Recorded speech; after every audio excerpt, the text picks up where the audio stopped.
অনেকদিন ভিডিও করি না, ইউটিউবে ছাড়ি না। আজকে একটা ভিডিও করলাম।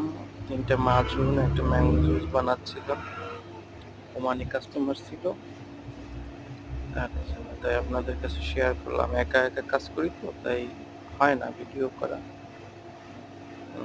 ভিডিও আর ভিডিও করতে বেশিরভাগই মনে থাকে না। দ্বিতীয় হলো আনকমফোর্টেবল করি আমি, তাই তবু চেষ্টা করতেছি এখন থেকে আস্তে আস্তে ভিডিও করব, আর সেগুলো আপনাদের সঙ্গে শেয়ার করব।